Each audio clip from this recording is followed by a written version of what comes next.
Gentlemen, welcome to World Insight with Tianwei. Let me begin by asking you, Mr. Pollack. Armistice is not the issue. The issue is peace treaty. When is that going to be signed, and is that going to solve the problem? I think although the armistice is only that, an armistice, it's a military agreement, not a political agreement, it has nonetheless served very, very important functions for 64 years. It's not been perfect, but we have not seen the outbreak of major hostilities on the Korean Peninsula for now more than 6 decades. And it's my own belief that deterrence of all kinds should remain fundamental to all matters related to the Korean Peninsula.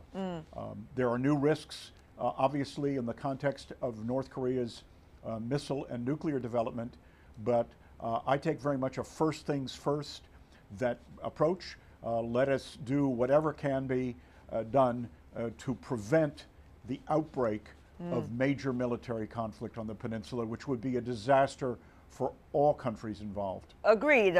Yet, what is the first thing first, Professor Lee, according to you? Well, North Korea every year celebrates July 27th in North Korean parlance, which is Victory Day, victory in the Great Fatherland Liberation War. North Korea celebrates with pomp and ceremony. All other nations are much more muted if they remember that date at all. In the US, the war is all but forgotten. Even in South Korea, I think most South Koreans would be hard-pressed to remember that the shooting ended on July 27th, 1953. Why does North Korea celebrate in such a way?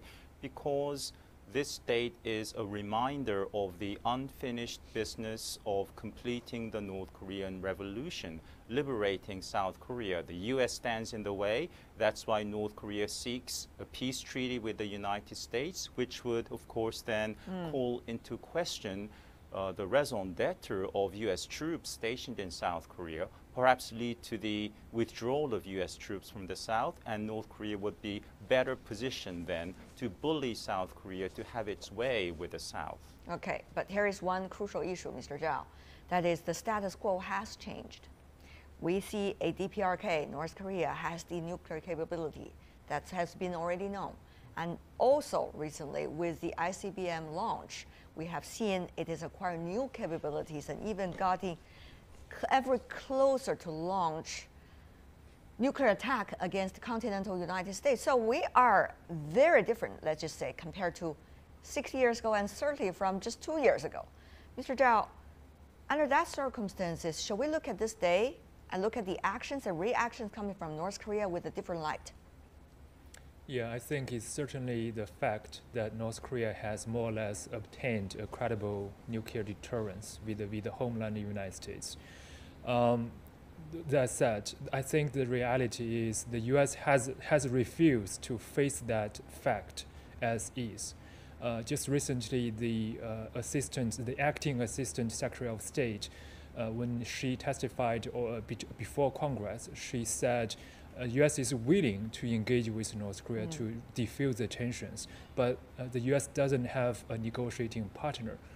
I think that's the problem, because I think it's actually for the United States who hasn't thought through some of the major issues, how to defuse the tensions, how to reach a peace treaty with North Korea, because North Korea has been very open that it wants to talk with the United States. Okay. The two very important issues that U.S. hasn't thought through about a peace treaty is first, if there's a peace treaty, whether U.S. is going to withdraw its troops from South Korea.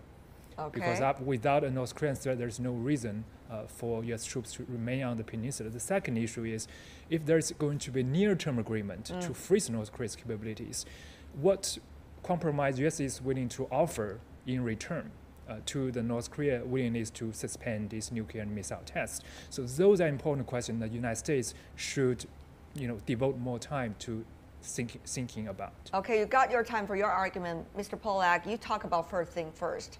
According to Ms. Zhao, it seems the first thing is what the U.S. need to figure out what you can do at this point. And not just sanctions, but rather something else, negotiating table possibly. I think it's very important to note that we should not look upon what North Korea says as if, in some sense, we simply have to accept their version of events, their expectations from an agreement. Very frankly, the only way there could possibly be a peace agreement on the peninsula is one that would involve both Koreas, as well as presumably the United States, having been directly involved in the hostilities, and presumably China as well. So let's not simply accept North Korea's terms of reference. I agree very, very much with Professor Lee that the intent here is to, in North Korea's part, is to weaken America's commitment to the security of the Republic of Korea on the expectations that that will open the door to North Korea ultimately fulfilling its strategic mission, which very frankly has not changed since 1950. And it's what leaves me very concerned about making needless or unwise compromises with North Korea simply to be simply to talk to North Korea. Right. Negotiation, real negotiation, is a long way off. Long way off, Mr. Pollack said. But Professor Lee, you know, realities are realities, some argue, even inside Washington, that DPRK has acquired ICBM capability to a certain extent. Nuclear capability, certainly, we already know. So how long along the line are we talking about to figure out some kinds of concrete solutions? You don't want to be drawn by the DPRK to wherever direction Pyongyang wants you to go, but also realities you have to take care of, Professor Lee.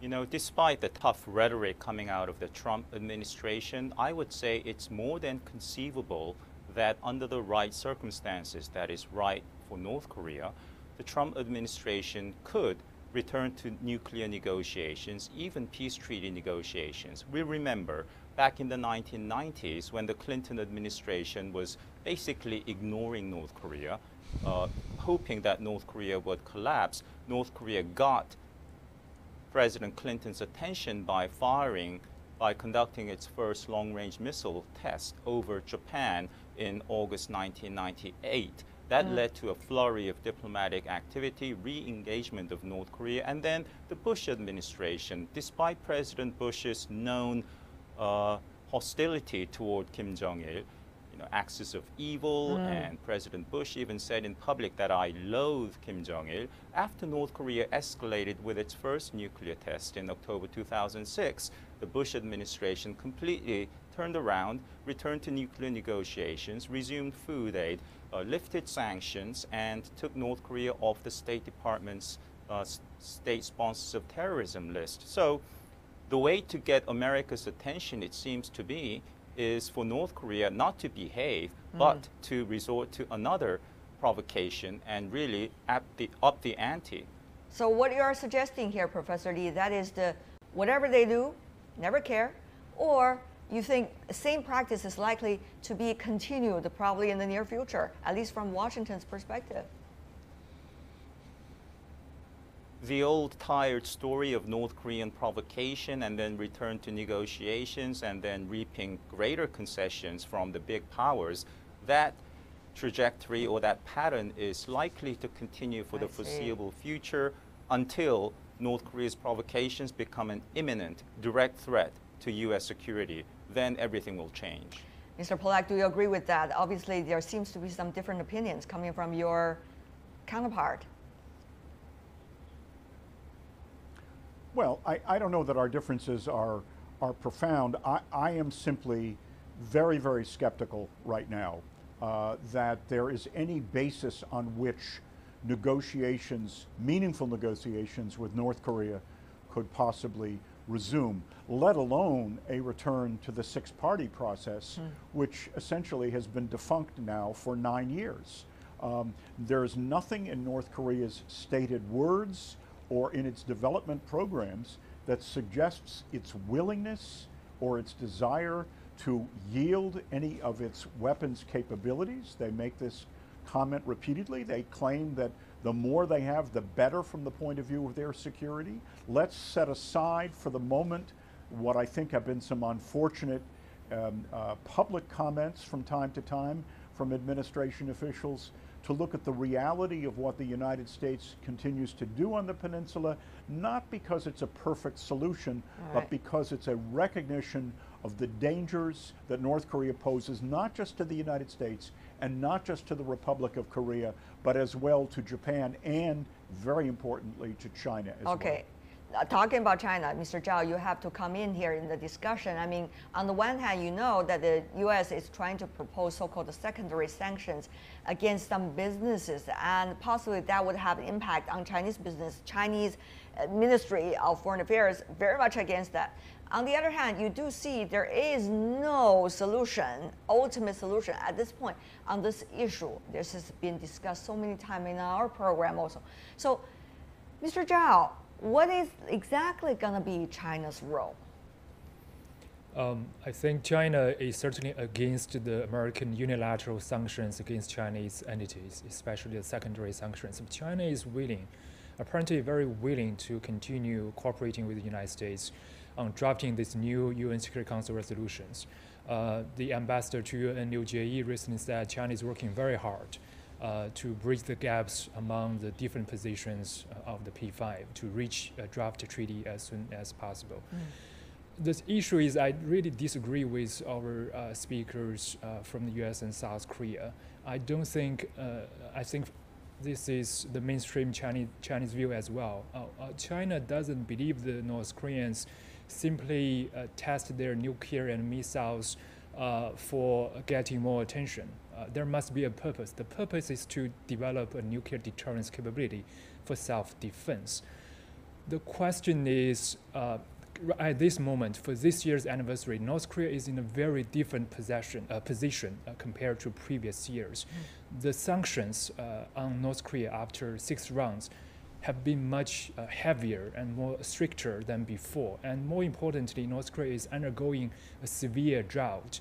Despite the 3.9% growth last year of North Korean GDP, it is widely predicted that North Korean economy is facing major problems. I think that creates further incentive for North Korea to quickly wrap up its missile testing program and to come back to the negotiating table. That's where I think China has hope.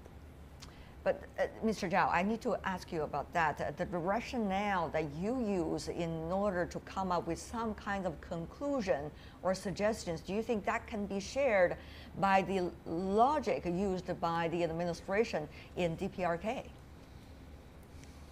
After North Korea obtaining nuclear weapons, they will be more coercive, they will be more offensive in their behavior. I think the key question right now is different countries really have different understandings about North Korean objectives. Yeah. I just visited Seoul and heard that even in South Korea, there's a big divergence in opinions about what North Korea will do after obtaining nuclear capabilities. Given this major divergence, we have to exchange views to build some common understandings, and that's the foundation for more cooperative dialogue. Right. I also want to cite very briefly, please, a CIA veteran who has been in charge of intelligence against North Korea for a long time. He said recently, if we want to deal with North Korea, we have to understand their logic. We have to understand the country, but we cannot understand their logic if we do not talk to them. Okay. Professor Lee, you probably need to respond to all of the points mentioned by Mr. Tong here in Beijing. Well, nuclear weapons are not purely defensive. No weapon is purely defensive. Of course, North Korea is very much concerned about U.S. preemptive strike, and nuclear weapons serve as a powerful deterrent. But even the lowly shield has offensive properties. Just ask Captain America or Wonder Woman. North Korea wants to use its nuclear deterrent for offensive purposes, not necessarily to nuke a major city right away, but to be better positioned to extort aid and reap political concessions, military concessions. That's the end game for North Korea. So North Korea will become more provocative. The stronger it gets, the more credible its nuclear strike capability becomes.